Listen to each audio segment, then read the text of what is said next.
Buen día a todos. Hoy organizamos el tercer año consecutivo de los Livings de Infectología. Vamos a tomar un tema que la verdad que a mí me encanta, que es manejo del paciente neutropénico febril que persiste con fiebre. Les quería mostrar un poco cómo es la historia de esto.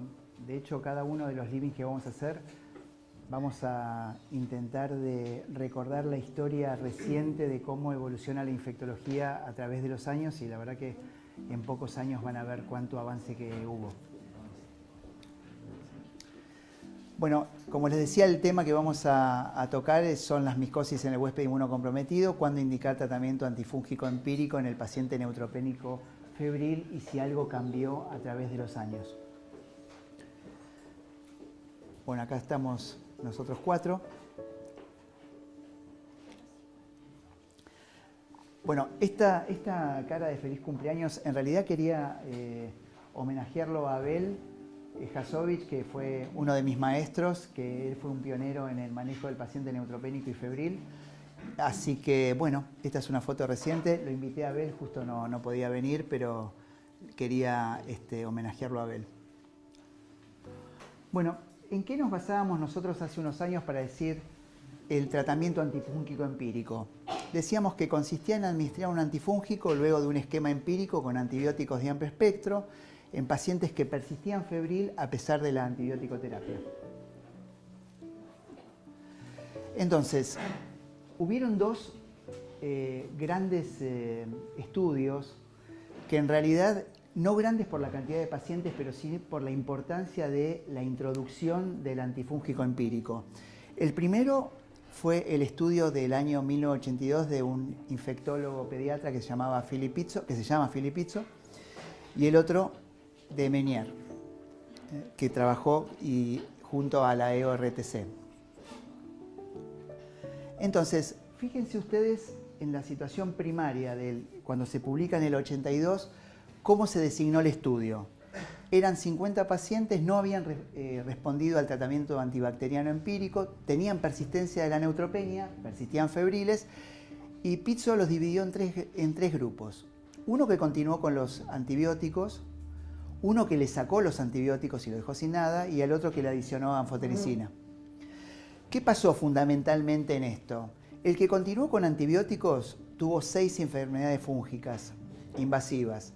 El que le dejó, le sacó todo, tuvo 5 infecciones bacterianas, tuvo 2 enfermedades fúngicas, le tuvo que reintroducir el antibiótico a más de 3 pacientes porque en realidad habían hecho shock, significa que tenían focos ocultos. Y esto es lo más importante, el que continuó con antibióticos más la anfotericina no tuvo enfermedades bacterianas, tuvo una sola enfermedad fúngica y tuvo una enfermedad infecciosa viral.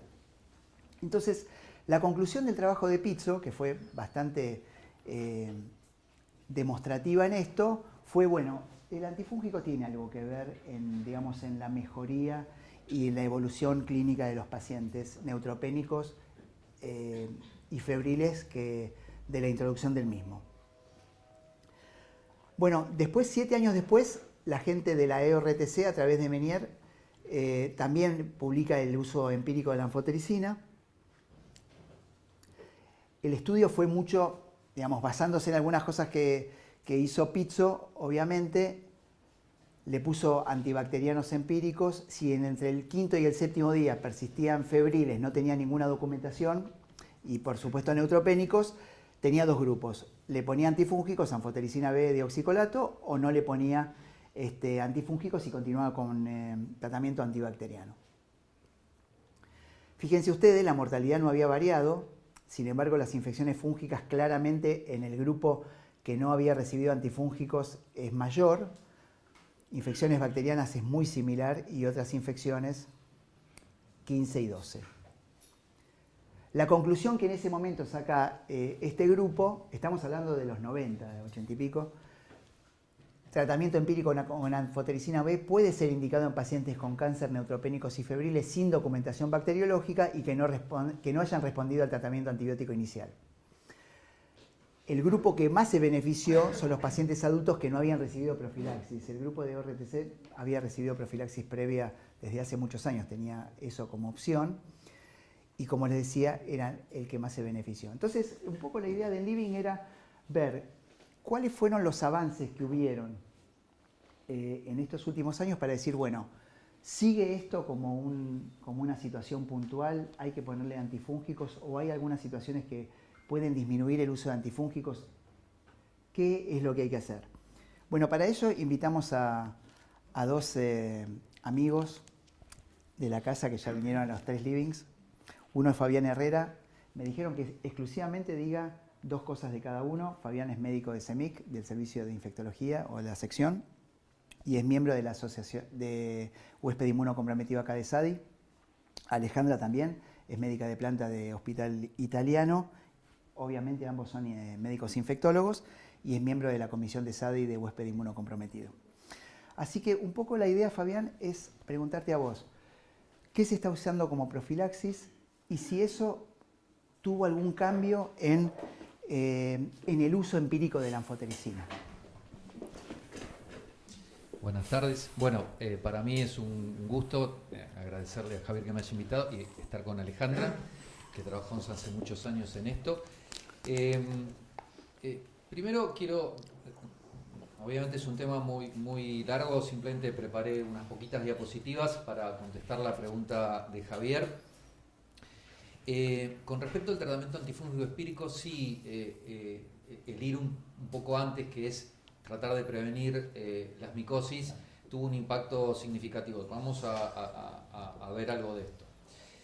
En principio, ¿cuáles fueron los objetivos cuando se diseñaron las estrategias de profilaxis antifúngica?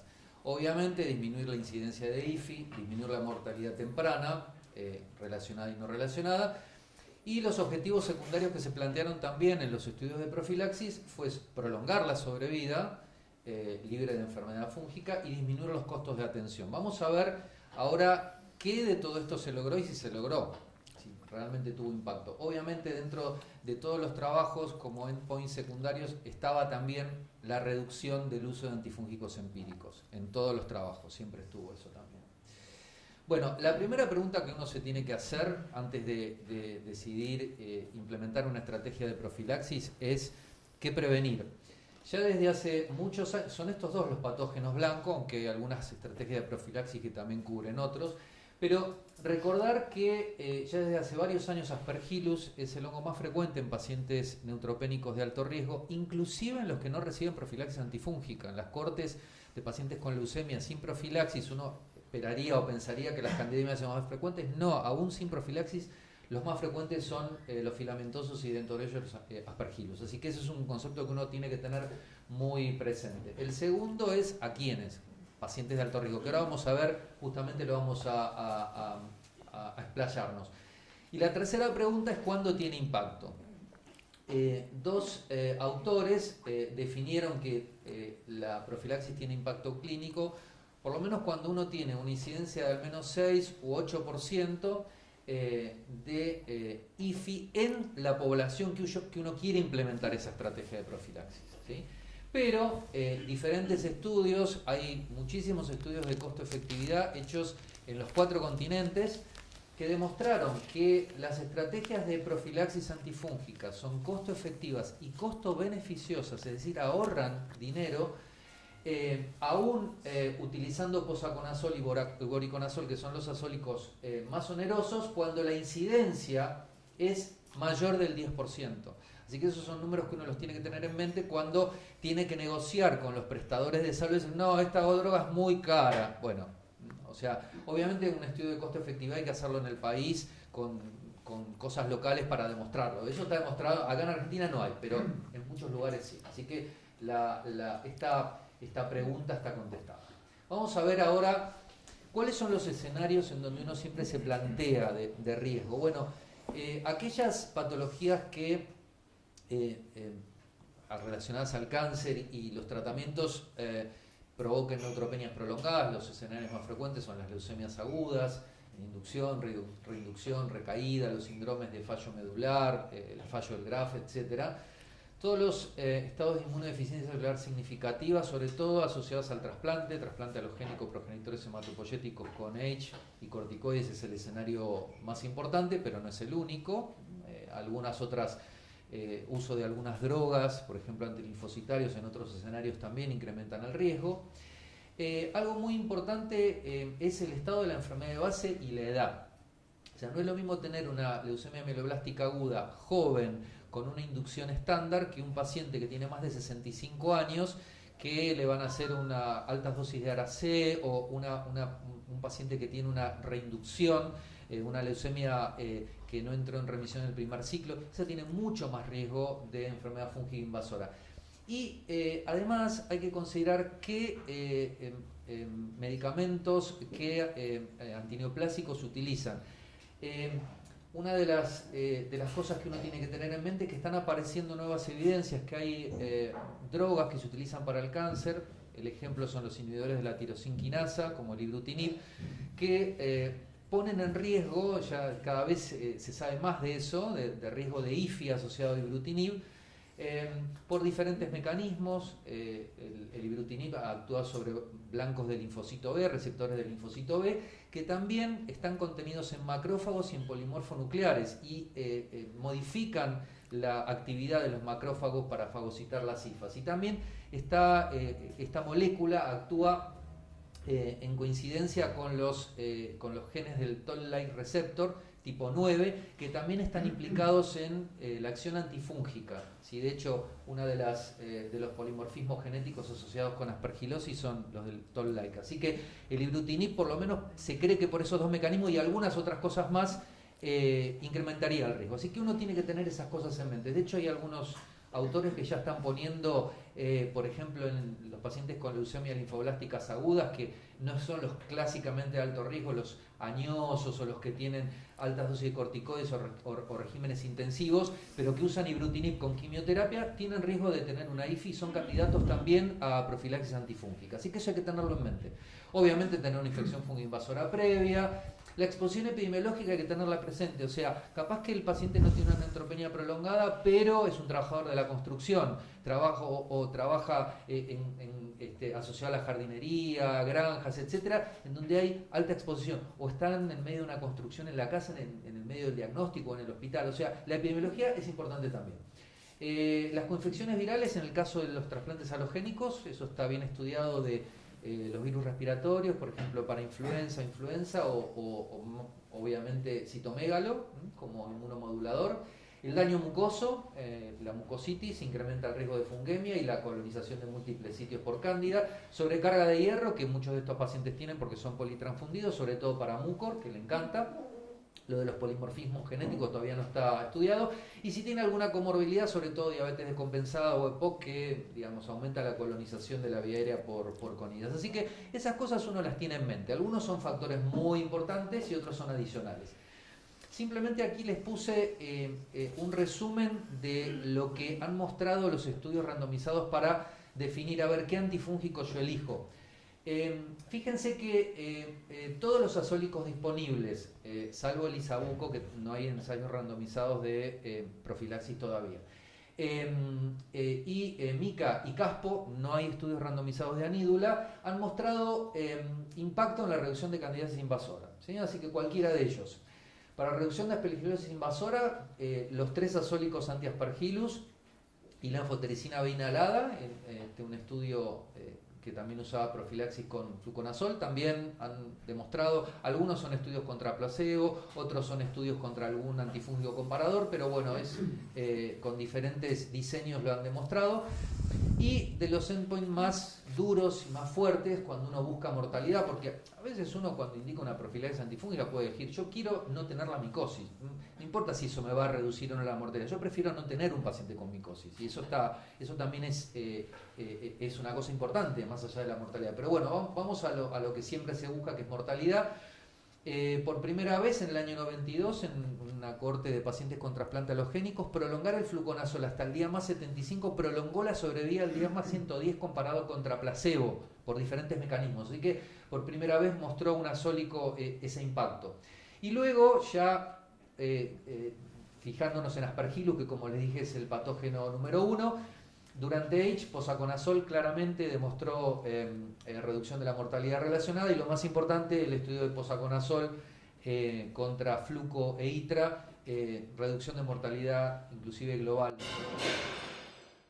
Uy. ¿Alguien? Sí, le tendrían que haber puesto profilaxis. Bueno, el estudio de posaconazol. Algo interesante para destacar, que esto fue un estudio randomizado, pero pudo ser replicado en al menos 7 estudios de la vida real, ¿sí? Como los que podríamos hacer cualquiera de nosotros.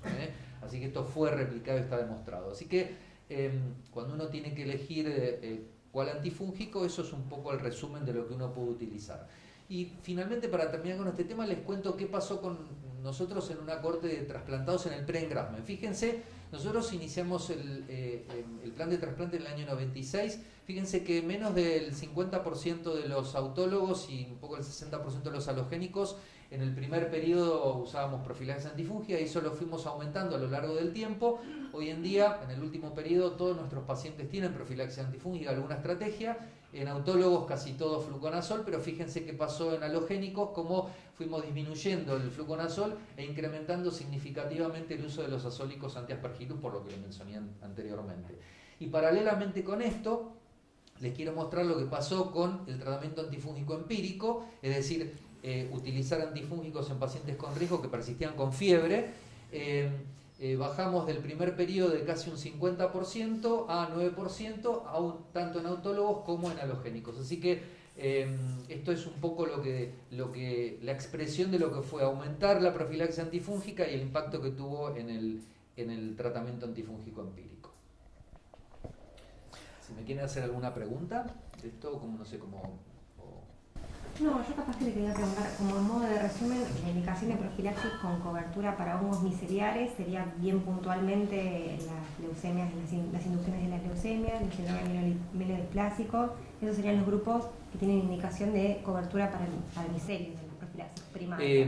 Sí, básicamente, uno también tiene que tratar de estratificar. No todas las leucemias son iguales, porque si vos, por ejemplo, tenés una LMA, que es una paciente joven, que le va a hacer una inducción estándar, que no empezó con neutropenia, no arrancó con neutropenia antes de la enfermedad, o por ejemplo una LMA-M3, que le vas a hacer atra solamente y es joven, hasta podés, de acuerdo a tu epidemiología, usar solo profilaxis contra cándida. Obviamente, pacientes añosos, pacientes en recaída, pacientes que empiezan con neutropenia, pacientes que tienen, alguna otra cosa, sin duda le tenés que poner contrafilamentos por el riesgo de Aspergillus. O sea, uno puede estratificar, se puede equivocar, pero se pueden estratificar. Y por ahí no todos los síndromes no todos los síndromes mielodisplásicos vos le indicás profilaxis. En realidad está muy discutido si indicarlo, y de indicarlo solamente en el primer ciclo de ASA o en aquellos que recibieron una quimioterapia convencional previa al hipometilante. O sea, no todas las mielodisplasias, en realidad hay muy pocas, ¿no? Ahora, en el caso de estos pacientes que reciben profilaxis, que vos ves que tiene persistencia de la fiebre y que no le documentaste nada, ¿cómo es la situación de inicio de un antifúngico diferente? Lo pones, yo creo que... Pero bueno. ¿Tenés que ver? No. Sí. ¿Cómo? Me toca a mí, pero adivino, igual te contestamos. ¿Por qué no contestan los dos, por favor? Dale, vos contestás primero. No, si es tu tema, por favor, no quiero tener problemas. No, en realidad lo que está indicado, que es de lógica obvia, aunque está en las guías ahora que publicaron los europeos del ECNID y tal, es cambiar de clase de antifúngicos. Venías con un azólico, pasas a anfotericina y tal, y dependerá del aislamiento, de la tomografía, más que nada de los biomarcadores, si los tenés o no del cultivo, pero cambias de familia. Ahora, pero vos contemporizás más en el caso de decir, bueno, no tengo nada documentado, tiene persistencia de la fiebre. ¿Lo esperás un poco más que el convencional que no usaste o no? Esa sería la... Porque yo quería que vos en el próximo tema te luzcas, pero lo que yo decía... Esto me están haciendo un agujero. No, ya tal cual. No. Pero claramente lo esperás más. Si vos tenés un paciente intraprofilaxis y no estás encontrando nada, hold on, claramente. Pero Perfecto. que conteste también. No, Sí, pero esto es una situación importante, totalmente. porque por ahí... Esto que nos pasa a nosotros, obviamente, esta reducción fue a expensas de que estos pacientes los esperamos un montón. Claro. Si tenés, obviamente, lo que dice Ale, tomografías precoces, biomarcadores, todo lo que vos le puedas hacer de diagnóstico, porque no es que, digamos, si tenés la mínima sospecha, obviamente, ya sea por alguna cuestión clínica, microbiológica, biomarcador, imagen, le tenés que poner tratamiento. Pero si tenés todo negativo y el paciente está bien, lo esperás. Fabián, además una cosa importante es cuánto tiempo más le queda de neutropenia. Tal cual. Sí, porque sí, por ahí te quedan 48 72 horas y en ese sentido podés contemporizar, decir, bueno, espero y veo qué pasa. Es una de las no indicaciones de poner antifúngico empírico, Claro. es que esté en la salida de la neutropenia, que para los más pequeños, lo saben desde pequeños, es cuando uno empieza a ver curva de monocitos, y de acuerdo al condicionamiento, la inducción que tuvo, vos sabés en cuánto va a ser el paciente. Ahí no te vale la pena. Claro, sí, totalmente. Claro, por supuesto. ¿Querés que sigamos? Sí, por favor. Bueno, métodos complementarios. Súper resumido esto. Después, si quieren, podemos charlar un poco más. Bueno, simplemente yo voy a mencionar 2 o 3 cositas de los biomarcadores, de las imágenes, pero esto es imposible si uno no les hace una apropiada valoración clínica. Todo lo tienen que interpretar. O sea, tienen que, sí, tomografías precoces, sí, biomarcadores, sí, hay que usarlos, pero hay que interpretarlo eso, ¿eh? Y ahora vamos a ver ejemplos de eso. Y eso lo que nos puede llevar es a justamente dar pie para hacer los métodos invasivos. Bueno, les voy a mostrar, este es el metaanálisis del grupo Cochrane de galactomananos, en donde ustedes quiero que vean acá. El índice de 0.5 es el que está validado, ¿sí? 2 de por lo menos 0.5 o uno de 0.7 o 1 de acuerdo a las diferentes definiciones. Es, digamos, lo que gatilla un tratamiento antifúngico. Pero fíjense, para este punto de corte, la sensibilidad y especificidad es peri 80. Eso implica que hay muchos pacientes que van a tener, o un grupo de pacientes que van a tener galacto negativo y pueden tener la IFI, o por el contrario, o sea, puede ser que sea negativo y sea un falso, positivo y sea un falso positivo. Así que, ojo, obviamente cuanto más alto es el índice, mucho más especificidad a favor de infección fúngica. No es lo mismo tener un galacto de 0,5 que tener uno de 3 en sangre. Primer concepto.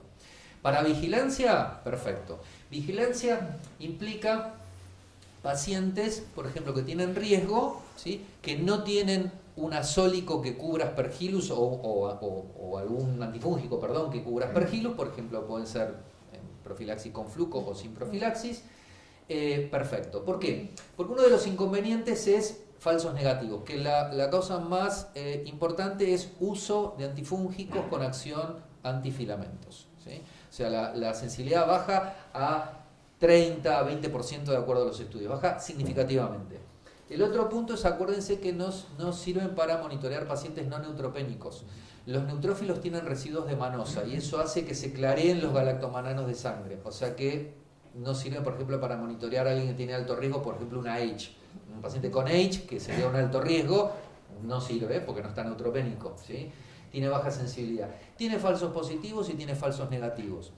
Y una cosa importante con respecto al falso positivo y sobre todo lo de los antibióticos, betalactámicos con inhibidores de la lactamasa, que hay estudios hechos de los últimos años con las nuevas formulaciones de pipertazo, en donde la incidencia de falsos positivos actualmente es menor al 1%, pero eso es el pipertazo original. Nosotros acá en Argentina usamos muchos genéricos, yo no sé si eso es extrapolable, pero sepan que con el pipertazo original prácticamente no tiene galactomananos, o sea, ya hay un estudio hecho de eso, que al principio era 10-15% de los falsos positivos, hoy es menos del 1%.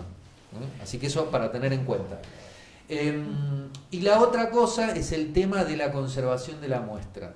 Es decir, si ustedes no tienen, que es lo que nos pasó a nosotros durante los primeros años, nosotros no, y seguimos sin tener, ustedes lo hacen, pero nosotros en CEMIC no lo hacemos, lo derivamos al británico. Si ustedes derivan la muestra galactomanano, tienen que tener presente las condiciones de derivación, porque galactomanano después de 24 horas de estar a temperatura ambiente o aún en heladera se degrada y pueden tener un falso negativo.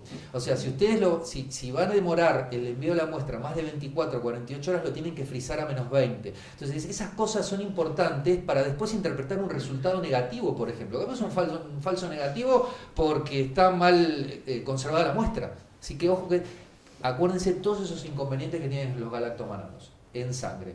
Y después, algo importante, que hay por lo menos 2 estudios que valoraron la utilidad del galactomanano en pacientes con sospecha de IFI. Por ejemplo, pacientes que tenían profilaxis contra filamentos, pero que empiezan con fiebre, que tienen infiltrados pulmonares. Bueno, hay por lo menos 2 estudios que muestran que cuando el paciente tiene clínica de IFI, tienen una sensibilidad mayor, aunque utilicen profilaxis antifilamentos, y el valor predictivo positivo es bastante elevado, así que sirve en los pacientes que tienen clínica de IFI aunque tengan profilaxis antifilamentos, no en el asintomático.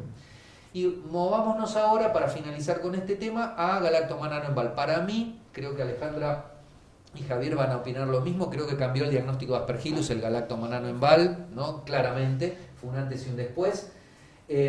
La sensibilidad de los métodos culturales no superaba el 50%, y fíjense que la FDA aprobó el índice también de 0,5. Sin embargo, fíjense que la especificidad aumenta significativamente con 1. O sea, con 1 el diagnóstico de aspergilosis probable es bastante fuerte. Con más de 3 la especificidad, o 3 o más, la especificidad es 100%, o sea que alguien tiene 3 o más tiene Aspergillus. Y con 0,5 a 1 uno tiene que moverse de acuerdo a qué imágenes tienes, a qué USPDs, etc. ¿Correcto? La ventaja que tiene el galactomanano es que es mucho más sensible que los métodos culturales, y que además 24, 48, hasta 72 horas de antifúngico, si bien pueden bajar la sensibilidad, no la bajan sensiblemente, o sea, sigue sirviendo. Y esto es útil porque capaz que ustedes tienen un paciente que le piden, no sé, el fin de semana hace un infiltrado pulmonar y le pueden hacer el VAL el lunes porque no está el broncoscopista. Bueno, pónganle el boriconazol o lo que le quieran poner, y al día siguiente le pueden mandar el galactomanano de VAL y va a conservar la sensibilidad. Eso es algo bueno de esta muestra. Así que tiene esas ventajas. También tiene falsos positivos y falsos negativos, pero no se degrada como se degrada en la sangre, con lo cual no necesitan eso de frizar, la muestra se puede diferir, etcétera, etcétera. Así que tiene todas esas ventajas. Eso con respecto. Y después, con respecto a las imágenes, estas son las del estudio de Cailot, que siguió como 24 pacientes, donde ven el macronódulo con el signo del halo y el signo del aire creciente. Bueno, esto que está descrito, que es un signo precoz, es así, pero vamos a hacer alguna salvedad ahora. Es un signo precoz y por ende es pronóstico. Ya está el estudio de Grimm de hace muchos años, en donde tratar a un paciente que se diagnostica acá tiene menos mortalidad que tratarlo cuando uno lo diagnostica acá, básicamente porque esto aparece antes. Sin embargo, acuérdense que los nódulos con halo están descritos en múltiples patologías, o sea, no es ni específico, ni patognomónico, ni nada que se le parezca. Pero cuando uno lo pone en el huésped apropiado, por ejemplo, pacientes con LMA, neutropenia prolongada, el 90% va a tener una IFI, el otro 10% va a tener otras cosas. Y dentro de las IFI, Aspergillus son las más frecuentes. Y este que está acá es el signo del halo reverso, claro, que tiene al revés. Ven la hipodensidad virus central, que esto también fue descrito por primera vez para neumonía organizativa focal hace más de 20 años, y después fue descrito en montones de patologías. Tampoco ni es patognomónico ni es específico de nada, pero en oncomatológicos de alto riesgo se ve casi siempre asociado a mucorales. Por eso es un signo predictor de mucor, ¿sí? Hay varios estudios ya de esos, con lo cual si uno tiene esta ayuda que ve esto, tiene que tratarlo empíricamente para mucor. Otro signo predictor de mucor es tener más de 10, acá no tienen más de 10, pero bueno, imagínense que son 10 o más. Más de 10 nódulos también es un signo predictor. Tiene un odds ratio de 20, o sea, 20 veces más frecuente que Aspergillus, tener 10 o más nódulos. Así que esas son cosas de ayuda, pero nada es patognomónico. Y algo interesante es que esto fue descrito como algo precoz, pero yo les voy a mostrar un caso. Esta es una paciente nuestra que tuvimos hace unos años con un linfoma no Hodgkin, tenía neutropenia febril. Esto ya sabíamos que era neoplásico, estaba punzado, pero cuando ingresa con fiebre tiene esto nuevo. Esto no lo tenía la paciente. Estos son infiltrados en árbol en brote, ahí está empezando a consolidar, pero no tenía ni nódulo con halo. La señora llevaba menos de una semana de neutropenia. teníamos cultivos negativos y tenía un galacto de 0,2 en ese momento, y no tenía profilaxis antifilamentos, ¿sí? Bueno, a la señora le pusimos pipertazo, se le fue inicialmente la fiebre, después empezó a tener algunos registros intermitentes de fiebre, con lo cual al día 10 le repetimos la tomografía y fíjense, donde tenía el árbol en brote y estos pequeños infiltrados, hizo un nódulo con una cavitación, ¿sí? Le hicimos un lavado broncoalveolar que tenía un galacto de 1.7 y desarrolló un Aspergillus terreus. Fíjense que no empezó con un nódulo con halo, empezó con cosas inespecíficas. Esos son los signos primeros que aparecen antes que el halo, las cosas totalmente inespecíficas, el vidrio esmerilado, el árbol en brote, los micronódulos. Así que acuérdense, el concepto que les quiero transmitir es que cualquier infiltrado pulmonar en un paciente oncomatológico de alto riesgo puede ser una IFI.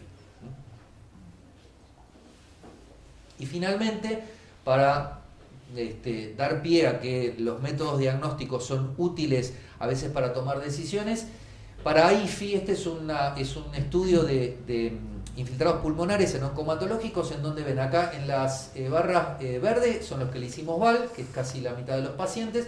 De los que le hicimos VAL, fíjense que 39% tenían profilaxis, y profilaxis antifilamentos era la mayoría. Para lo único que nos hizo diferencia en diagnóstico versus los que habíamos manejado con métodos no invasivos, es decir, hemocultivo, galactomanano sérico, hisopado nasofaringeo para virus respiratorios, antígeno urinario, etcétera, etcétera. Justamente la diferencia del VAL la hizo para el diagnóstico de infección fúngica invasora y para las infecciones mixtas, cuando tenía algún otro patógeno. O sea que el VAL es sumamente útil, y sobre todo cuando uno sospecha una micosis. La verdad que, digamos, desde el 82 hasta ahora, como vos comentaste, hubieron muchos cambios en cuanto a decir, bueno, lo empírico versus lo documentado. ¿Qué cosas vos ves que serían de mínima en el manejo actual del paciente neutropénico febril con persistencia de la fiebre? De mínima que vos tendrías que hacer. ¿Cómo sería la secuencia de tomografía y galacto? Y si vos decís, bueno, yo no puedo elegir todos los métodos para hacer, puedo elegir tomografía y galacto en el infiltrado pulmonar o galacto en sangre, ¿qué es lo que elegirías? Yo te digo, y después le voy a dejar a Alejandra que se va a explayar en eso, pero Alejandra hoy se vino muy preparada porque... Bueno, yo te digo, es una pregunta que siempre nos hacen, sobre todo cuando vamos al interior, que bueno, no tienen disponibilidad de hacer... Exacto. A mí me parece que hoy por hoy, básico para un neutropénico, una tomografía tiene que ser algo básico. Tiene que ser algo básico. Vos podés no tener galactomanano, podés tener dificultades en conseguir eso, pero una tomografía es súper básica. Es súper básica. Y debería ser en un centro donde manejan pacientes oncohematológicos, deberían tener un broncoscopista amigo que no se niegue a hacer lavados broncoalveolares. Por supuesto. O sea, me parece que esas dos cosas son, no sé qué opinás, Alejandra, pero... No, creo que totalmente, me parece como que es un problema del tercer mundo, ¿no? Si uno diversifica los lugares que atiende pacientes oncohematológicos, pacientes trasplantados, y después no tenés lo mínimo para darle profilaxis, para darle tratamiento, no puedes hacerle un VAL, y creo que ya nadie debería hacer una placa de tórax a un paciente neutropénico. Por supuesto. Porque directamente te tenés que saludar con una tomografía para tener un basal y después seguirlo haciendo. Creo que sí. Hablamos de una mínima que creo, coincido absolutamente con Fabián, necesitas un endoscopista que se anime con menos de 20.000 plaquetas, salió el trabajo de Samsonas, no pasa nada, hay que lavarlo. Pero digo, para los que tenemos un poco más de recursos, creo que el futuro es combinar biomarcadores. Galactomanano nos queda poco, creo que empezar a combinar, creo que lo más cercano a Argentina es la PCR, pero creo que combinar estaría bueno. Alejandra, y una de las situaciones es darle mucha importancia a la toma de la muestra en cuanto a que si vos le hiciste el VAL, es sacarle el máximo provecho posible a qué cosas vos querés de ese VAL, y no que se le haga el VAL y que el VAL quede. Eso es muy importante, y en realidad nosotros torturamos a los residentes para que...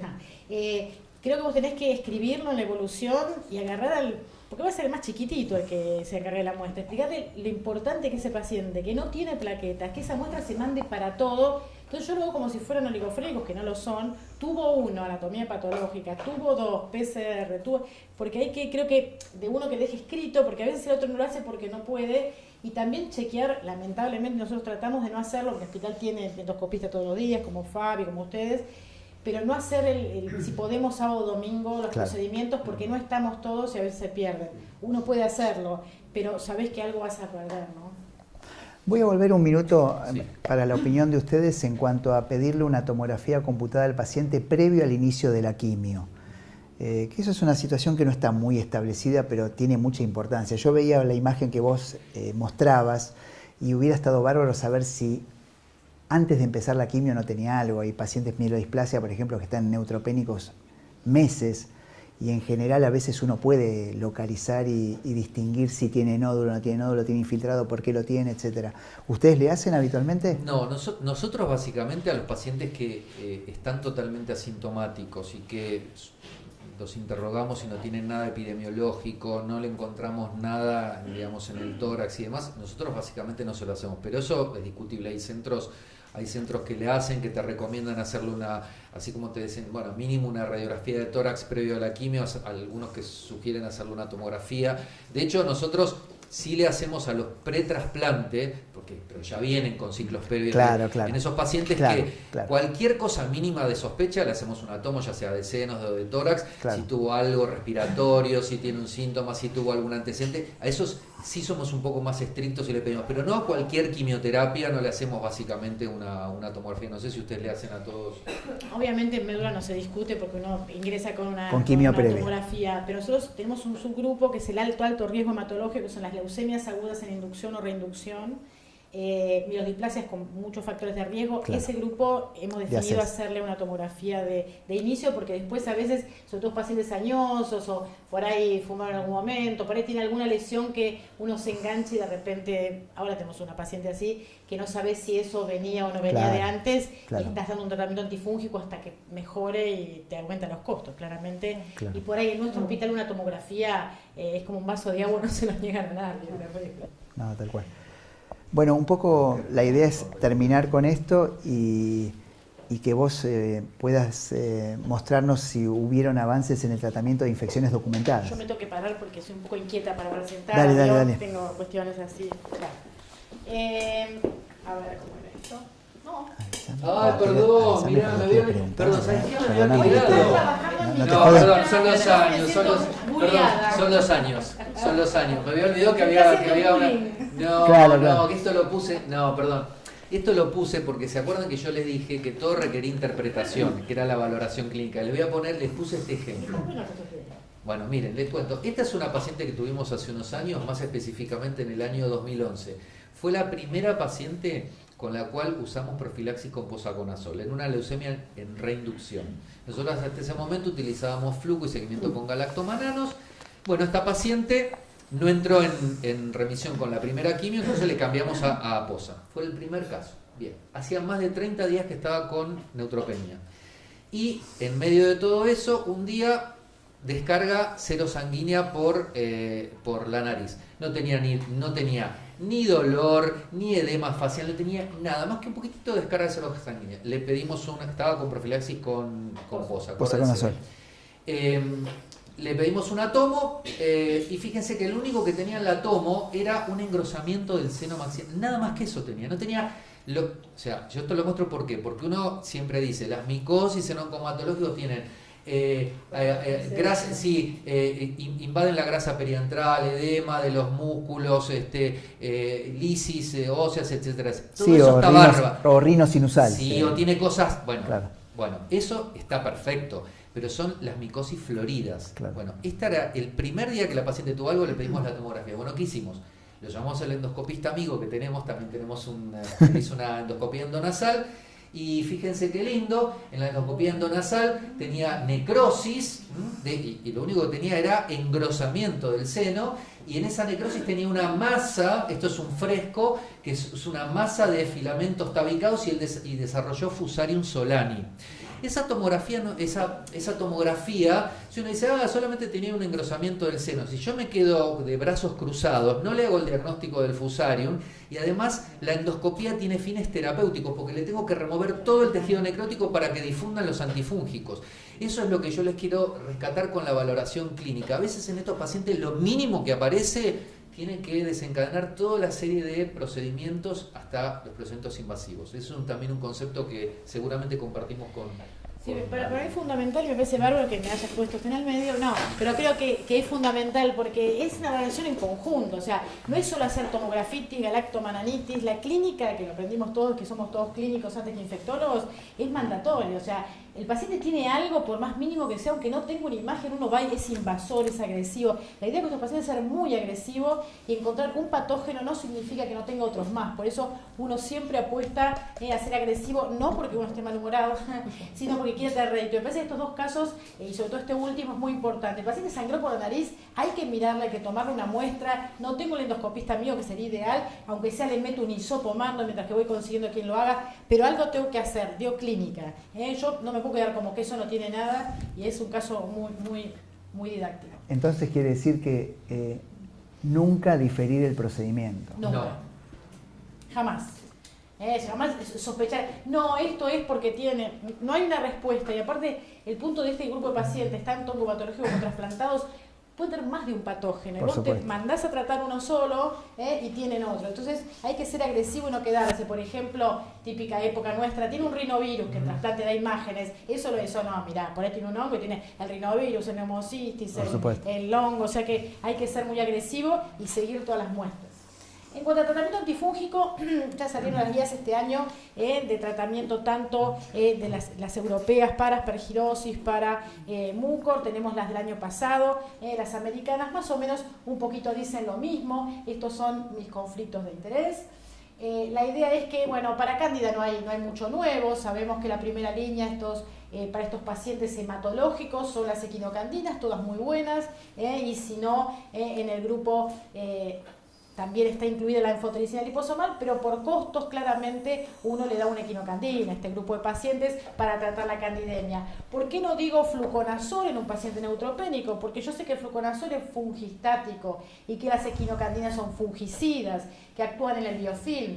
Es como el paciente en terapia intensiva está crítico. Yo hasta que el paciente de terapia intensiva no esté estable, no descalo a fluco aunque sea sensible. En neutropenia es lo mismo. Mientras que esté neutropénico, el paciente va a recibir una equinocandina y si no tengo, que sería dudoso porque es mucho más barato, recibirá anfotericina liposomal. Claramente, no estaba resaltado, pero claramente la indicación de remover el catéter, un trabajo de Nucci bastante discutido, de dejarlo no pegó, no pegó el trabajo, así que removemos catéteres y amén de que tanto la anfotericina como las equinocandinas actúen en el biofilm, no podemos dejar en este tipo de pacientes un catéter con levaduras, así que mucho en cuanto a tratamiento no hay una gran modificación. Sí va a haber una modificación con Candida auris, que es como la KPCD de los hongos, mucha colonización, poca infección por suerte. Yo creí que en mi vida, que es larga ya a esta altura, no iba a haber algo que le pegara a la anfotericina. Para mí la anfotericina es como piedra, papel o tijera, el que gana siempre.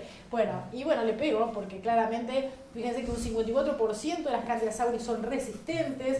Parecería ser que lo único que tiene baja resistencia son las equinocandinas. A 2 clases de antifúngicos, 41%, así que esto va a ser un problema. Hay algunos casos en Venezuela ya, en Brasil. No sabemos si acá no tenemos porque es difícil de tipificar. Ahora los que tenemos medios automatizados estamos tipificando de todo, así que el susto no va a venir en cualquier momento, pero tengamos en cuenta que tiene una alta mortalidad, esperemos que no llegue por la cara de Fabián, pero que tiene una alta resistencia y las equinocandinas van a ser una droga de inicio. ¿Alguien me puede decir que en su centro tiene mucha cándida parapsilosis, que no es la realidad nuestra? Nosotros tenemos más glabrata y me podría decir que no usan equinocandinas. El punto es que todo depende, como decía Fabián, cuál es la epidemiología de tu lugar. Si yo tengo más del 8 al 10% de hongos filamentosos, usaré, por ejemplo, nosotros usamos posaconazol, y si tuviera menos, ojalá esas épocas anteriores a la construcción, usaría fluco con galactomanano. Esto es lo mismo. Mi centro, ninguna parapsilosis fue resistente por la mutación del FKS, ninguna fue resistente a las equinocandinas, con lo cual yo no lo haría. Si mi centro tuviera, o sea que también las recomendaciones de cualquiera de nosotros dependen de la epidemiología de sus lugares. Pero por el momento no parecería ser un problema. Si me quieren parar en algún momento me dicen. ¿Qué hago cuando sospecho una infección fúngica? No, yo tengo 2 armas que las comentó impecablemente Fabián, ¿no? Una tomografía de alta resolución, porque creo que también cambió la historia con los nuevos antifúngicos, también que tenemos tomografías muy buenas, que son con planos muy seguiditos y de alta resolución. Antes, bueno, acá son todos muy jóvenes, pero en mi época, que no tenía mi teléfono celular, las tomografías eran espantosas. Bueno. Entonces, ¿qué hago con un paciente que yo estoy pensando tiene fiebre y le estoy haciendo la tomografía, el galactomanano? Por ejemplo, si está con galactomanano será porque le estoy dando fluconazol, y si no, no se lo estaré haciendo. Me da negativo la tomografía, negativo el galactomanano. Este paciente, como preguntaba hace un rato Javier, no tengo que hacer nada, espero. Está con profilaxis, está haciendo fiebre, pero no tiene tomografía, no tiene galactomanano. Sí, es un paciente que espero. Si el paciente tiene una tomografía positiva, como siempre le digo a los chicos, tiene algún amiguito en la tomografía es un honguito, o alguna neoplasia, si es un linfoma que se esté manifestando. ¿Por qué? Porque bacterias no tienen la posibilidad de manifestarse porque no tiene polimorfonucleares. Entonces era un amiguito fúngico o un amiguito viral, pero algo está ahí adentro. Entonces lo que voy a hacer es un VAL, claramente, tenga o no tenga el galactomanano, si es negativo o positivo no me importa. Si el VAL es positivo, obviamente voy a dirigir el tratamiento al patógeno que tiene. Si es un zigomicete, ponele que en la tomografía no tenía el halo invertido y no le tiré anfo a altas dosis, le pondré anfotericina liposomal a 5 a 10 miligramos kilodía. Si es un aspergillus, sigue siendo A1 boriconazol para el tratamiento. Y si no tengo nada, obviamente con un amiguito en la tomografía, yo antifúngico le pongo, no me cabe duda, pero sigo buscando otras etiologías, buscando causas virales, repitiendo imágenes y ver cómo evoluciona. En esa situación puntual, nada de documentación con la aparición de algo que parece un nódulo infiltrado pulmonar con deterioro clínico. ¿Le dejo tratamiento? ¿Sí? No, obvio. Pero, ¿le haces procedimiento o no? Sí. El punto acá son las plaquetas, porque si yo ya tengo el VAL negativo y tiene una paciente con menos de 50.000 plaquetas, invadirlo en forma de una biopsia, ya sea transbronquial como transparietal, lo matás. O sea, ningún cirujano de tórax te lo va a hacer.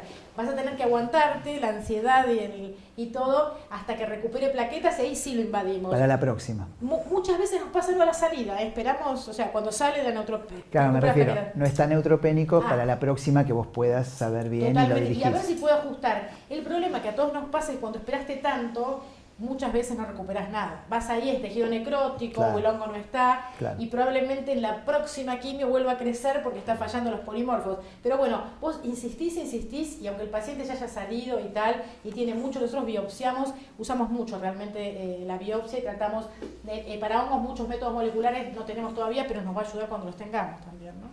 Perdón, yo tengo una consulta. Sí. En el primer caso, un paciente neutropénico febril con alto riesgo de infección fúngica invasiva en el contexto de fiebre persistente al 7º día con una tomografía que no tiene nada y galactomananos negativos y profilaxis con fluco. Con fluco, por ejemplo. Porque tiene galactomanano y debe tener fluco. Sí. ¿En qué momento, digamos, hasta qué momento de la persistencia de la fiebre yo estaría habilitada a ponerle, digamos, un antifúngico? Claro, yo no dije algo que me es muy buena la pregunta, excelente, aunque si uno siempre diga esto, en este caso es muy buena la pregunta. Porque no hablo de un escenario muy fácil para nosotros, pero que está buena tu pregunta. Porque yo hablo mucho del hongo filamentoso, que me preocupa, pero es un paciente con fluco, que lo estoy haciendo con galactomananos, que le puse antibacterianos porque tiene fiebre y que sigue, yo llevo 3-5 días de antibacterianos, ese paciente empieza con equinocandina sin lugar a dudas para cubrir la cándida. Muy buena pregunta. Esto porque en realidad esto es un algoritmo que enfoca más para el filamentoso, ¿no? En este caso no hago nada de filamentoso, pero muy buena pregunta. Lo que hago es paro fluconazol y empiezo con la equinocandina. Porque por ahí no tenés la candidemia, pero estás permeando cándidas porque es un paciente que tiene un tubo digestivo que es un colador. Entonces cándidas seguramente puedo tener. Muy buena pregunta. Estaba preparada. No, por supuesto, porque es residente nuestra. Pero, pero además muy interesante en cuanto a ponerle y seguramente ver qué jerarquizar y esperar qué pasa cuando recupera, porque ahí pueden hacer reactivación de la fiebre y puede tener candidacia hepatoesplénica. Totalmente. Creo que cada vez vemos menos, creo que la sensación de todo. Yo hace 1000 años, bueno, tantos no tengo, pero hace muchísimos años que no veo candidacia hepatoesplénica. Creo que ya tenemos mejores profilaxis, ponemos liquinocandina y nos adelantamos. Yo, candidemia, unidad de médula creo que nunca. Y tenemos cada vez menos, porque las profilaxis somos como más precoces para el inicio y tenemos mucho el uso de liquinocandina. Yo creo que era más época fluconazol. Pero bueno, está muy buena la pregunta. Este paciente tiene una tomografía negativa, pero un galactomanano positivo, ¿sí? Obviamente este paciente no hay que hacer galactomananitis. Si no tiene la tomografía, repetir la tomografía para ver qué le pasa, volver a repetir el galactomanano, porque no hay que hacer un biomarcador aislado. ¿Qué significa un galactomanano? No tengo ni un arbolito en brote, ni media cosita, realmente hay que ver porque uno puede estar ante un falso positivo. ¿Qué pasa si ambos son positivos? Bingo, ¿no? Tengo la tomografía, tengo el galactomanano, obviamente dijo el tratamiento. Hace poco, creo que 10 días, estuvimos con Fabián en el Congreso Inmunocomprometidos, que es el ICHS, es excelente, se lo recomiendo, es un año sí, un año no, es tan fácil ahora ir a los congresos que pídanlo. Pero la idea es que, justo lo escuchaba Cornel, algo que nosotros no hacíamos, no sé ustedes, pero que una vez que vos empezaste el tratamiento antifúngico para una infección fúngica, filiada o no filiada, lo sigas semanalmente con tomografías, porque nosotros hacemos cada 10, 14 días. Le decía, exactamente cada semana pedir una tomografía para ver si eso se estabilizó o sigue progresando y tenés que cambiar o modificar de clase. ¿Querés decir algo, Fabi? No. Sí. Yo te interpreto las caras. No, está bien. Está bueno lo que decís porque yo me había olvidado decirlo con respecto a lo que dice Alejandra, que los biomarcadores sirven para seguimiento también, o sea que yo lo mencioné para diagnóstico, pero es una de las ventajas, o sea, eso está bien definido, o sea, el que le va mal va a aumentar el galactomanano y el que se controla la infección fúngica lo va a negativizar. Hay muy buen correlato y lo mismo con las imágenes. Así que son dos buenos, yo acuerdo totalmente con lo que dice Alejandra, son dos buenos métodos. Tal vez nosotros particularmente lo que hacemos con respecto a las tomografías de seguimiento, si el paciente evolucionó bien y uno tiene diagnóstico de micosis probable y está con buena evolución, no se la estamos haciendo cada semana, cada 10 días. Le hacemos la primera a las 2 semanas y porque también una cuestión es que a ese paciente, de costos y de irradiación, exacto, que ya lo irradian por la enfermedad, así que me parece que somos un poquitito más, ¿no? Sí, nosotros hacemos lo mismo, pero yo cuando escuché a Cornel, que es mi ídolo, después de Superman, no, y la verdad que lo escuchaba, y nosotros hacemos lo mismo, 2 semanas para definir refractariedad o no, y si uno está hablando de que el paciente está refractario al tratamiento, y si sigue estable clínicamente, dejarlo así, y si no le ponemos, pero me llamó la atención porque es un tipo que realmente admiro mucho académicamente. De imágenes habló un montón ya, Fabián, que está muy bien. El concepto es, las imágenes no son diagnósticas. Usted puede decir que infiltrarse un homocisto, si tiene un rinovirus, en un paciente con trasplante de médula. Un infarto hay que ser bastante gauchito, parece que no es un hongo angioinvasor. Este árbol en brote, este es un paciente que falleció en un AIDS crónico con infección por pseudomonas en épocas donde no era tan frecuente la resistencia y tuvo pseudomonas hasta que se hizo multiresistente y el paciente fallece. Esto era claramente por pseudomonas, un poco reforzando el concepto que ya dijo Fabián, que el signo del halo no es patognomónico, pero que sí claramente cuando uno llega a signos tardíos está más para despedir al paciente que para empezar un tratamiento y esperar no tener mortalidad. Por esto que decía Fabián, que precozmente son signos sumamente inespecíficos y acá es donde yo quiero empezar el tratamiento. Entonces yo te puedo decir, y el signo del árbol en brote, el halo, no son específicos, está bien, no son específicos, puede ser cualquier cosa. Ahora, todos le vamos a poner tratamiento antifúngico con anfotericina, no me cabe ninguna duda, y vamos a esforzarnos claramente en poder tener diagnóstico para afinar. Voriconazol si es una aspergilosis, tengo lesiones en piel, por ahí pongo tratamiento combinado para cubrir fusarium, anfoconbori, uno irá viendo, pero la idea es que uno no quiere llegar a esto que es muy tardío y que claramente lleva mucho tiempo y las posibilidades de que este paciente mejore es imposible. Igual el mejor antifúngico del mundo, claramente lo sabemos todos, son la recuperación de los neutrófilos y el control de la enfermedad de base, y contra eso no le pega ningún laboratorio. Doctora, dígame. No, por ahí es medio mala la pregunta, pero vos que sé. no, en un paciente ¿Cómo estábamos hoy? En un paciente que tiene, por ejemplo, una LMA y está en una inducción y tiene una neutropenia que no es prolongada. Por ejemplo, 5 días de neutropenia. Es raro, la quimio está vencida. Una LMA en inducción con 5 días, llama a la ANMAT, ya. Pero si yo veo una imagen, algo y por ahí poco frecuente, por decirlo que por ahí es mala. Sí, la pregunta es mala. Yo veo esto. Sí. O sea, Yo veo esto, no me importa cuánto tiempo, ese escenario, podemos poner otra enfermedad que te dio, ponele, algo raro, un mieloma la verdad, neutropenias cortitas, pero yo veo cualquier cosa en tomografía, te pongo antifugio y después charlamos qué es, o sea, esa es la idea. Por ahí tuvo, como dijo Fabián, es un paciente, a nosotros pasó con un dentista, que nada que ver, pero estuvo jugando al albañil, rompiendo unas cosas, y él debuta su leucemia, unas imágenes que decíamos, che, pero ¿será la leucemia? No, era una aspergilosis. Pero el punto es, no importa, amiguitos en el pulmón de un paciente sin neutrófilos, pensás en un hongo, antes que se muestre lo contrario, en un virus también, pero te da más tiempo el virus que otra cosa. Y bolitas no da, digamos. ¿Cuáles son las drogas? Claramente el estudio Secure de Martins, publicado en el 2016, demostró que isavuconazol es lo mismo que voriconazol. Creo que bori va a ser reemplazado prontamente porque tiene menos toxicidad voriconazol. Y por supuesto la otra instancia con evidencia B es la anfotericina para el tratamiento de la aspergilosis invasiva, y claramente no está recomendado bajo ningún concepto en este grupo de pacientes. Es mi núcleo psicótico, no me lo toquen. El uso de anfotericina desoxicolato está desaconsejado, es de desastre, de desaconsejelo, señora. Lo mismo dicen las guías del 2016. En salvataje todos hacemos lo que sea. Claramente no hay indicación de tratamiento combinado. Que todos le ponemos combinado porque se agarra una crisis de angustia bárbara en vez de tomarnos el lexotanil, es verdad, yo también lo hago, pero la idea es que uno cambia de familia. Yo venía con voriconazol, paso a anfotericina. Yo venía a ponerle con anfotericina, cambio a voriconazol. Todos combinamos porque estamos muy asustados.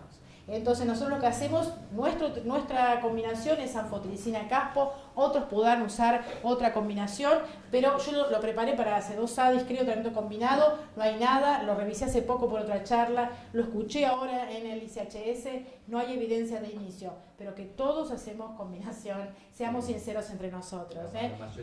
Y lo mismo dijo Corley, no hay evidencia todo, pero yo lo pongo. Y uno tiene miedo. ¿Y cuándo defino que es refractario? Cuando a las 2 semanas el paciente claramente empeora. Bueno, lo mismo, dice, perdón, no, cambiar de familia y tal, lo que acabamos de decir. El signo de la inverso no es patognomónico de nada, pero si yo lo veo le pongo 5 miligramos kilo de anfotericina liposomal y voy charlando, o le pondré 10 miligramos si estoy usando Abelset. ¿Qué pasa con mucormicosis? Bueno, lo más importante es esto. Claramente, si yo no debrido y le saco el paciente, he muerto. Vengo del hospital italiano.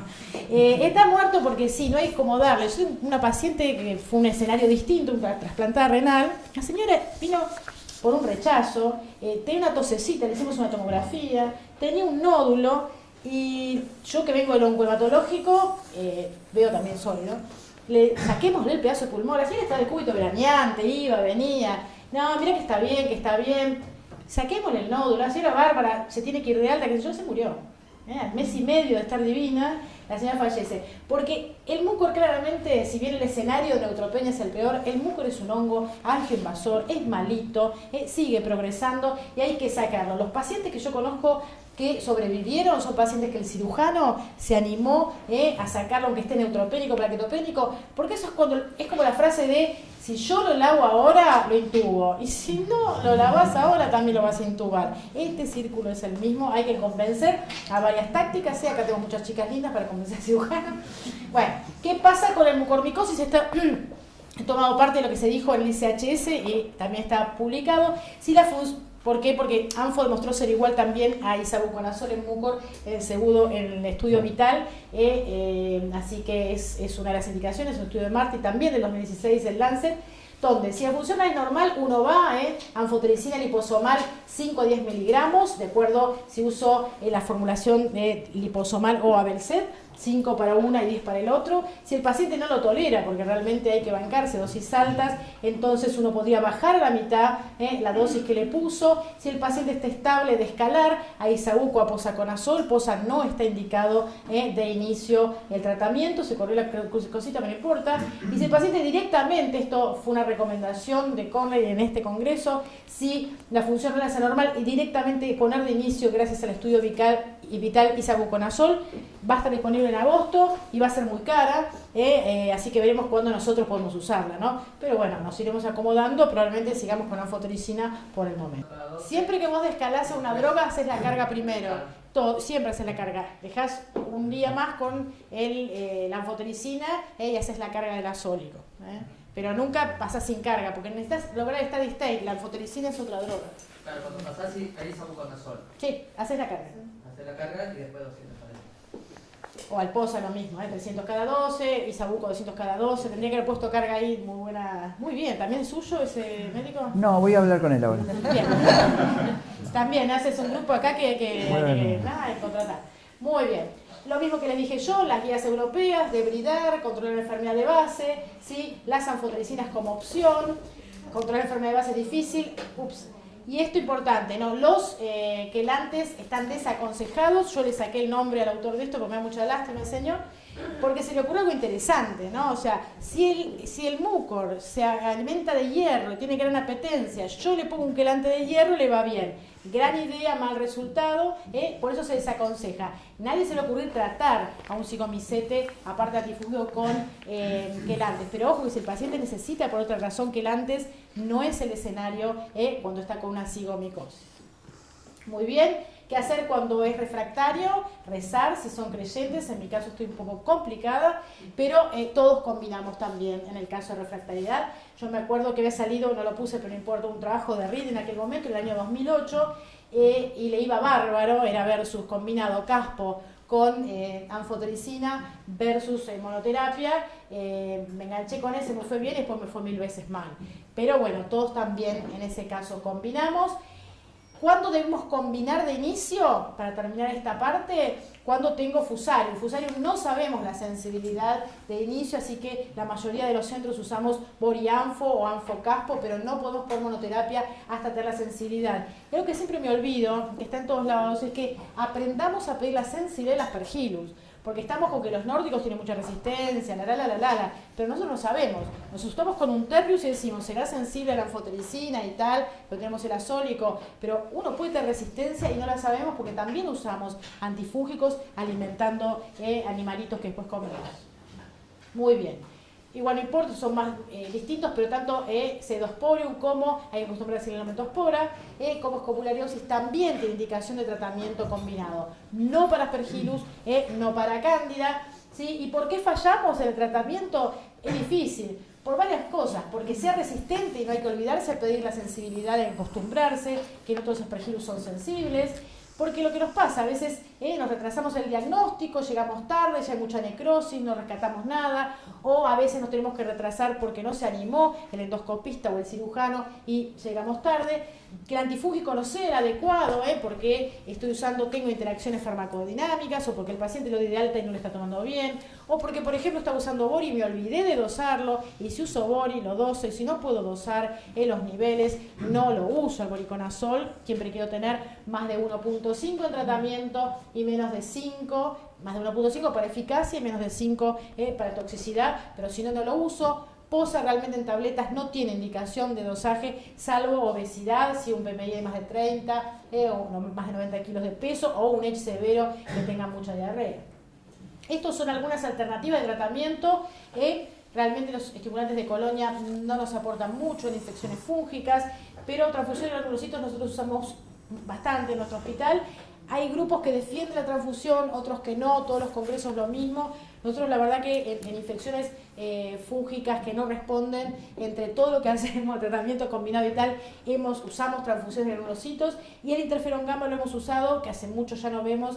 Creo que el último paciente fue hace como 8 años, candidiasis hepatoesplénica, resistentes, de mal pronóstico. Hemos usado su trabajo de Cecilia Degnani, el primero que salió con interferón gamma, y hemos tenido buenos resultados, siempre y cuando el paciente se recupere de su enfermedad de base y no esté más neutropénico, porque ese es el problema.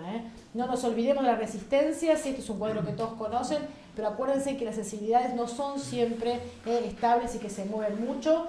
Y para terminar, nosotros tenemos PET, no quiere decir que le hagamos a todos, pero una gran pregunta: ¿cuánto tratamos el hongo filamentoso o la aspergilosis, o el mucor que zafó, o el fusarium? ¿Cuánto tiempo tratamos? Desapareció las imágenes pulmonares, bingo, ya está. No creo que ninguno de nosotros haga menos de 3 meses. Desapareció las infecciones, no hay que dar más quimioterapia, el paciente tiene la enfermedad controlada, suspende. pero la mayor parte de las veces tenemos el nodulito todavía. Si bien el paciente no está haciendo más quimio, el paciente tiene una enfermedad controlada y nosotros la verdad usamos mucho PET y ahora cada vez hay más trabajos. Si el paciente capta, no suspendemos, y si el paciente capta en el PET, suspendemos el tratamiento antifúngico y los controlamos con tomografía. Esto realmente lo usamos cada vez más. Independientemente de las preguntas, como mensaje, recordar que no hay evidencia de tratamiento combinado para ninguna de estas tres patologías. Iniciar equinocandinas es claramente a uno junto con anfotericina, es una cuestión de costos. Que aspergilosis, voriconazol y sabuconazol son A1 y anfotericina formulaciones lipídicas B1. Mucor, mucha insistencia en lo quirúrgico, tratamiento precoz en ambas, tratamiento precoz con imágenes menos de 5 días, y que claramente anfotericina altas dosis o isavuconazol son exactamente iguales, y POSA claramente quedaría para una instancia de consolidación cuando el paciente se va de alta. Antes de dejar paso a Fabián, no sé si alguna pregunta. Sí, tengo una pregunta. Ah, bueno.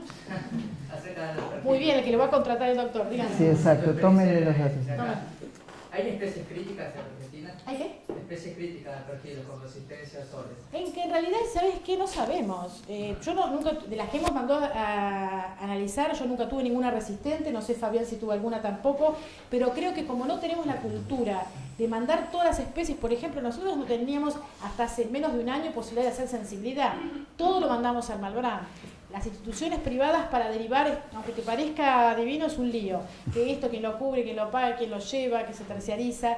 Entonces tenemos muy pocas especies analizadas. De las pocas analizadas no tuvimos resistencia, salvo al terrius, que es resistente. ¿En todos los casos se pide fungigrama? Fungigrama me Sí, mató con el para fungigrama. Resiste, no sé cuándo pusamos, sí, pero no, nosotros lo derivamos al Malbrán y pedimos análisis de sensibilidad. Si se llama fungigrama, bueno, ¿cómo me dice Claudia? ¿Fungigrama?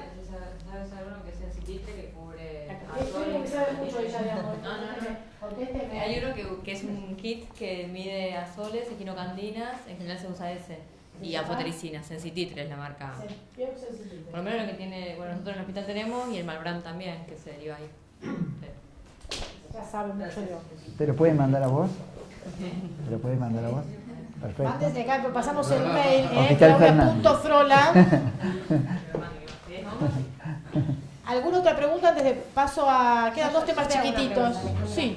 A veces como con bacterio es más sencillo interpretar, por ejemplo, un paciente que tiene pipertazo hace una bacteremia de brecha, uno dice, bueno, por ejemplo, puede tener una BLE, una KPC. En hongos, por ejemplo, un paciente que está recibiendo anfotericina, ¿en qué hongo nosotros tenemos que sospechar? Por ejemplo, una Aspergillus terrus. ¿Vos es infección de brecha intraanfotericina?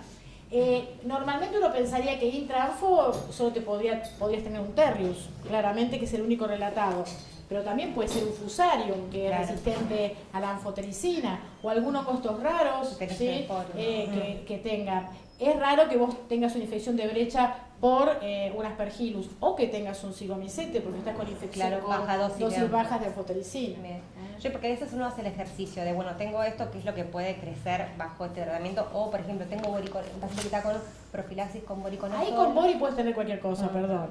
Porque bori tiene variabilidad interindividual. O sea, yo misma puedo tener, en el día de hoy, puedo tener distintos niveles de voriconazol. En la semana siguiente también puedo tener distintos niveles de voriconazol que el día de hoy. O sea, tiene mucha variabilidad interindividual, y la verdad que con bori podés tener, de hecho, la infección de brecha de voriconazol es casi 6.5, 6.8%. O disminuyeron más del 60%. Los biomarcadores y el seguimiento de los biomarcadores que ayudan a ver si tiene resistencia o si va mejorando. Sí, eso está bien. Una vez que uno logra que sean negativos esos biomarcadores, o sea, ¿se podría ayudar a...? Yo voy a contestarte y después voy a dejar que también conteste Fabián, que aparte de eso quería decir otra cosa.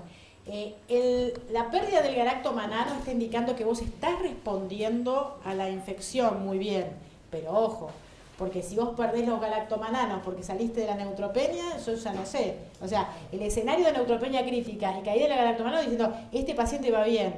Pero yo estoy hablando del escenario cuando el paciente ya salió de la neutropenia, recuperó la enfermedad de base, no va a hacer más quimio, galactomanano negativo ahí, no me está indicando nada, me está indicando que tiene polimorfos y cual Pac-Man, cosa muy divertida que jugamos nosotros cuando éramos chiquitos, porque no teníamos todo esto que tienen ustedes, se va comiendo las aspergillus. Pero en ese escenario el galactomanano ya no es un marcador. Sí, yo coincido. Por ejemplo, si vos tenés un paciente que tenés una LMA que tiene la mala suerte de comenzar la LMA de la quimio con una neutropenia, y esos son los que tienen más riesgo de IFI, hace un aspergillus, capaz que le diagnosticaste el aspergillus y va a estar desde el diagnóstico del aspergillus 3-4 semanas. Entonces ahí el galactomanano, mientras esté neutropénico, si el paciente clínicamente responde y se negativiza el galactomanano, está neutropénico, te quedaste re tranquilo, no tenés que hacerle ninguna modificación.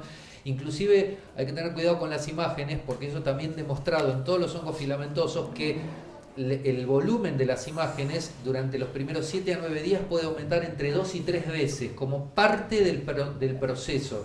Por eso es que hacer una tomografía antes de las 2 semanas en general no la hacemos, salvo viste que el paciente empeore significativamente, porque pueden aumentar el volumen.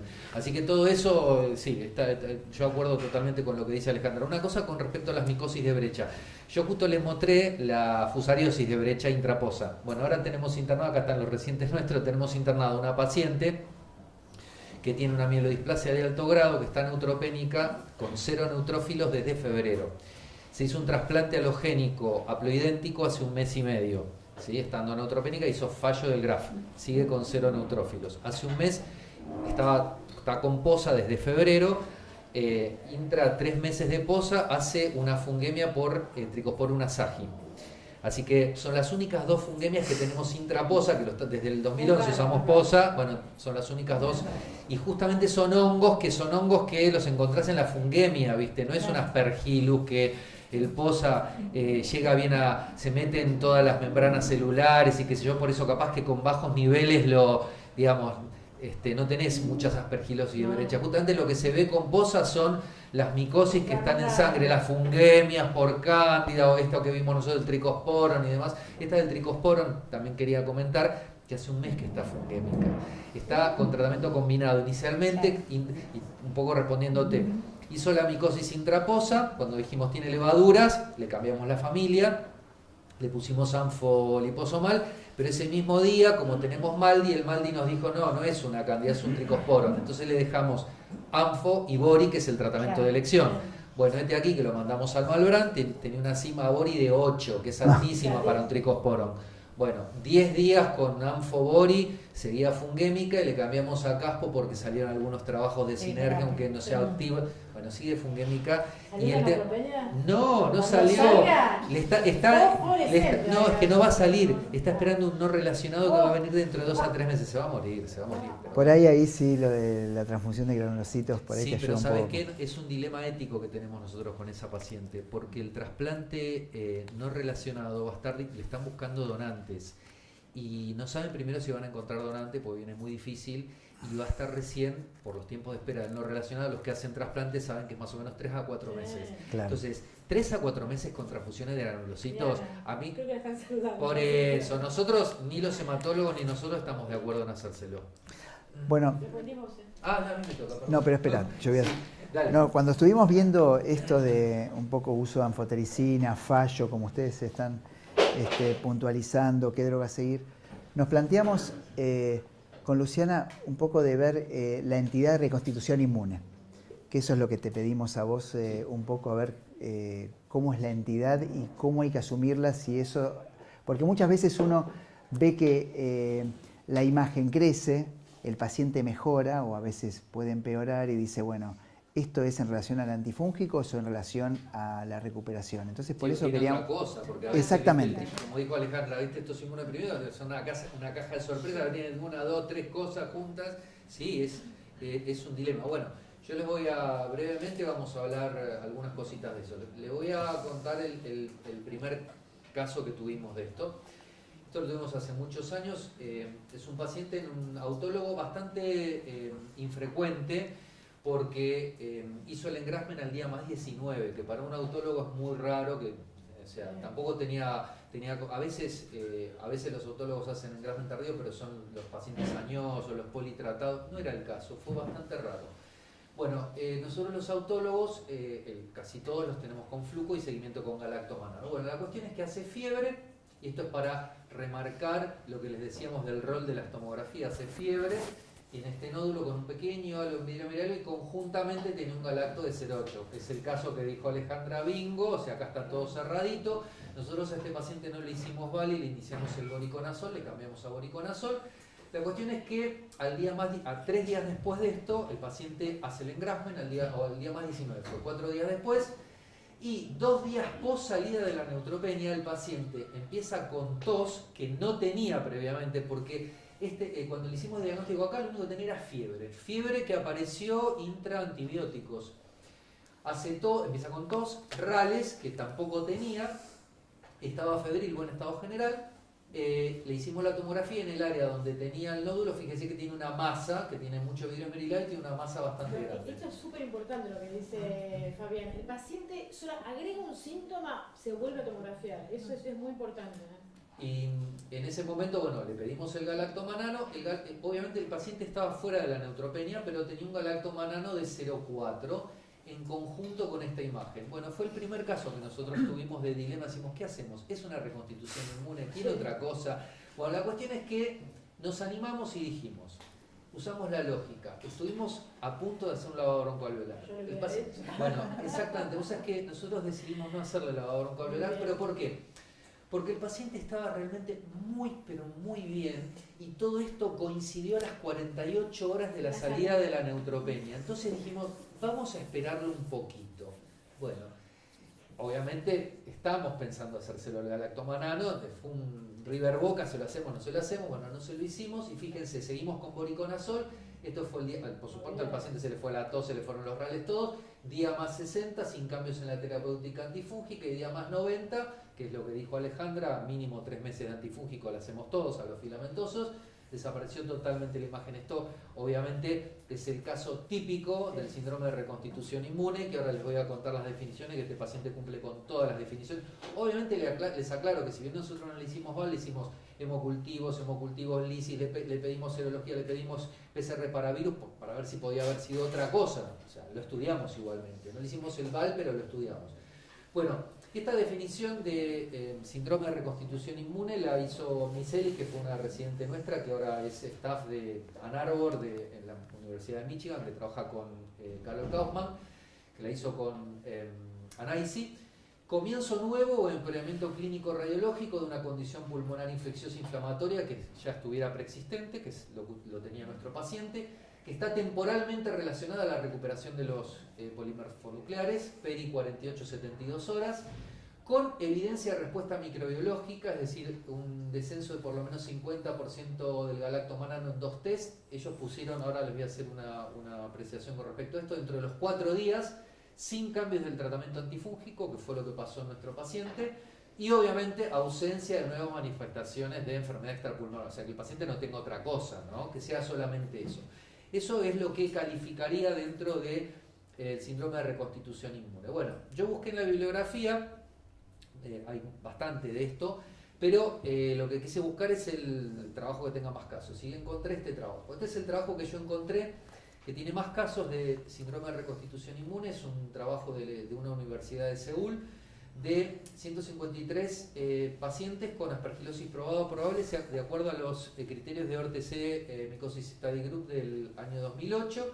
Fíjense, ellos tuvieron 24% dentro de su corte, o sea, no es para nada infrecuente el síndrome de reconstitución inmune. Lo más interesante, la mayoría de los pacientes eran casi 80% de leucemias, el resto eran trasplantes, todos neutropénicos de alto riesgo con neutropenias muy prolongadas, pero lo más interesante del trabajo es que ellos, que fue por lo que se los quiero mostrar, ellos, además del número, midieron cómo que relacionaba con la evolución, a ver si tener un iris les iba peor, les iba mejor o no importaba. Sí importa, fíjense que ellos vieron que los que tenían iris al día 30, al día 90 se morían menos que los que no tenían. Y en el análisis multivariado, los 2 factores que correlacionaron con mayor sobrevida fue ambos salida de las neutropenias con resolución radiológica o con iris. O sea que el iris no es malo, es justamente el paciente tiene más inmunidad, absolutamente. Así que es frecuente y no es una cosa mala, pero uno tiene que saber que existe y estar preparado para tomar decisiones.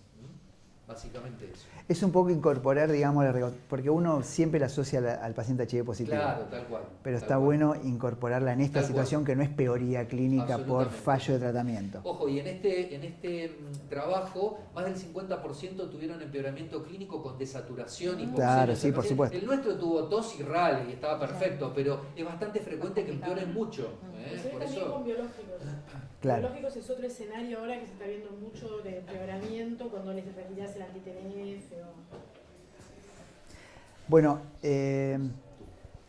la idea un poco de los de la anfotericina, nosotros sabemos que vos sos muy hincha, digamos, fanática del Muchas deoxicolato. cosas, sí, en casa dicen, vos te referís a la Del deoxicolato, pero queríamos ver la diferencia entre el liposomal y otras anfotericinas que están en el mercado. Está bien. Entonces, bueno, eso.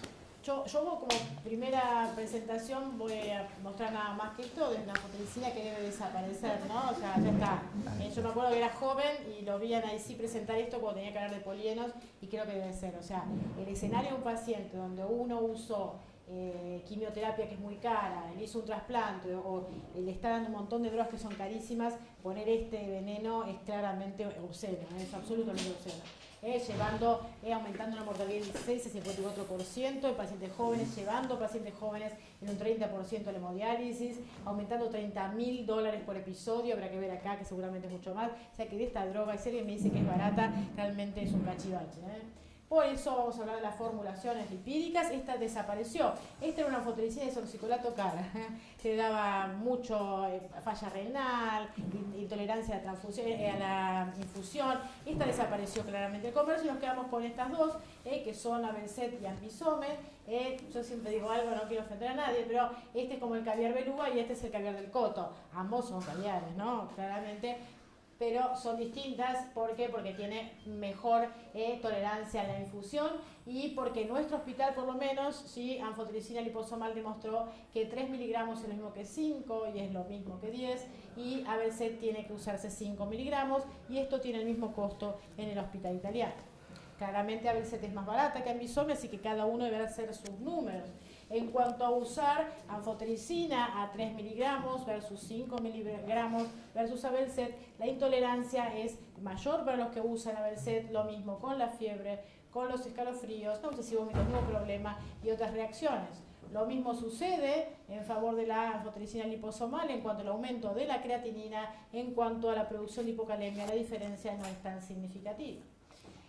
En realidad las anfotericinas, cuáles son muy parecidas, tanto la Abelset como la anfotericina liposomal, dependerá de cuánto dinero tenga en mi centro y de cuánto cueste claramente, y uno podría decir de empezar, por ejemplo, con Abelset en mi centro si tengo un costo distinto, y si el paciente altera la función renal, entonces pasar a la liposomal, y si no, poder continuar y hacer un análisis de costos que sería efectivo. Claramente anfotericina usada a 3 miligramos kilos es una droga absolutamente bien tolerada. En trasplante nosotros solamente usamos liposomal.